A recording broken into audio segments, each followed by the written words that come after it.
नमस्कार। आज 26 जुलाई शुक्रवार आसंतु देश विदेशर किछि गुरुत्वपूर्ण खबर उपरे नजर पकाइबा। राज्य रे प्रथम थर पूर्ण बहुमत सहित क्षमता को फेरिबा परे गुरुवार मुख्यमंत्री मोहन चरण माझी प्रथम बजेट उपस्थापन करिसेंती। एथिरे मोट 2,65,000 कोटी टंकार बजेट उपस्थापन होईची, जहाँकि 2023-24 बजेट तुलन में 15% अधिक। ओडिया अस्मिता को प्रसंग करी क्षमता को आसीथिबा भाजपा सरकार ओडिया अस्मितार विकास पाई बजेट रे स्वतंत्र व्यय बराद करिसेंती। बीजेपी सरकार आसीबा परे प्रथम कैबिनेट बैठक रे पुरी श्रीमंदिर लगी 500 कोटी टंकार कर्पस पांठी सरकार घोषणा करथिले, जहा द्वारा श्रीमंदिरर विभिन्न कार्य पाई एही टंका खर्च करा जिवो। गत वर्ष कृषि बजेट 24,829 कोटी टंका थिला बेले चलित वर्ष कृषि बजेटर परिमाण 33,919 कोटी टंका को वृद्धि करा जाइछि। एहा सह निर्वाचनी प्रतिश्रुति रक्षा करी सरकार धान क्विंटाल को 3100 टंका को वृद्धि करिसंती। एहा द्वारा धार्य एमएससी ठारू 800 टंका अधिक पाइबे चाषी। एहा व्यतीत सरकार चाषी मानक पाई नूतन मुख्यमंत्री चाषी योजना आनिचंती। सेथि पाई सरकार 1935 कोटी टंकार व्यय बराद करिसंती। बजेट रे चाषी पाई सरकार समृद्ध कृषक योजना घोषणा करिसंती। एही योजना पाई 5,000 कोटी टंकार व्यय बराद करा जायतिला बेले श्री अन्न योजना पाई 649 कोटी टंका घोषणा करा जायछि।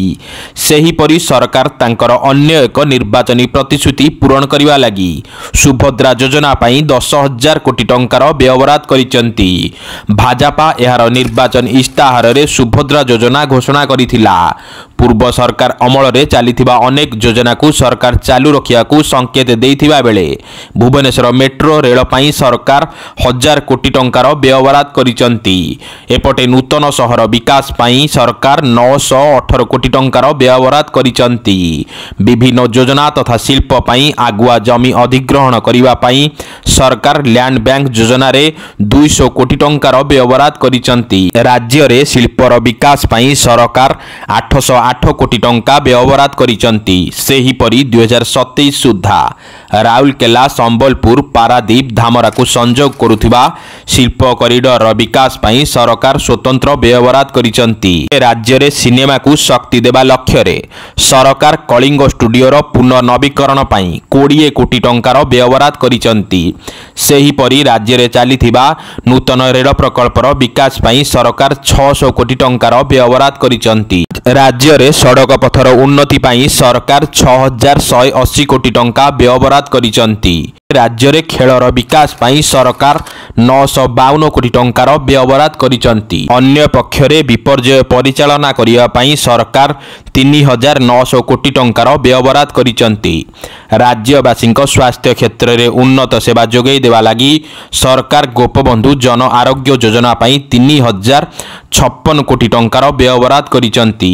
शिक्षा को गुरुत्व देई सरकार 3,791 कोटी टंका व्यय बराद करिसंती। सेही बळी पीएम पोषण योजना पाई 997 कोटी टंकार व्यय बराद करा जाइछि। विकसित गाँ और विकसित ओडिशा पाई 1,000 कोटी टंका, वसुधा योजना पाई 2,000 कोटी टंका, प्रधानमंत्री आवास योजना पाई 6,090 कोटी टंका, जल जीवन मिशन पाई सरकार 6,000 कोटी टंका मंजूर करिसंती। राज्यर विभिन्न नदी रे सेतु निर्माण पाई सरकार 1,990 कोटी टंका मंजूर करिथिबा बेले प्रधानमंत्री ग्रामीय सड़क योजना पाई सरकार 1,976 कोटी टंका मंजूर करिसंती।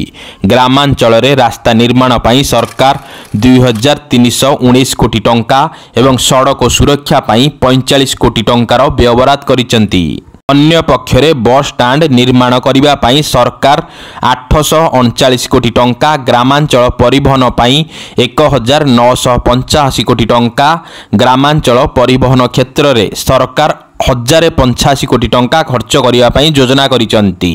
सरकार पर्यटनर विकास पई 800 कोटी टंका, विभिन्न पर्यटन क्षेत्र को विकसित करने पई 445 कोटी टंका, पर्यटनर प्रचार प्रसार पई 279 कोटी टंका एवं वरिष्ठ नागरिक तीर्थ योजना पई 20 कोटी टंकार व्यवहार करिसंती। परवर्ती खबर, राशन कार्ड रु कटिबो एमानक ना।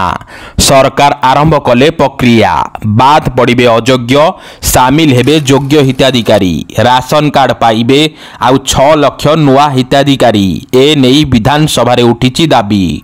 वर्तमान 96 लाख परिवार रो प्राय 3 कोटी 35 लाख लोक राशन कार्ड रो सुविधा पाउचंती।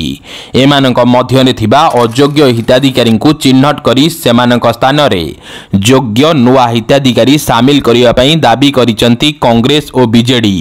जोगाण मंत्री कहिसंती आधार कार्ड लिंक करी जांच करा जिवो और ऑफिसर माने घर घर जाई एहाकु चेक करिवे। परवर्ती खबर, आसंता 28 तारिख सकाळ 9टा रे खोलिबो हीराकुद जलभंडारर गेट।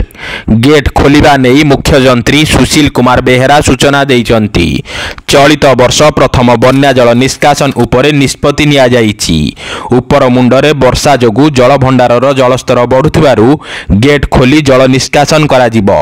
नवीन पटनायक को गिरफ करा जाउ बोली संसदीय व्यापार मंत्री देइथिबा बयान को नेई बीजेडी विधायक अरुण साहू कहिसंती जदि साहस अछि नवीन को गिरफ कर।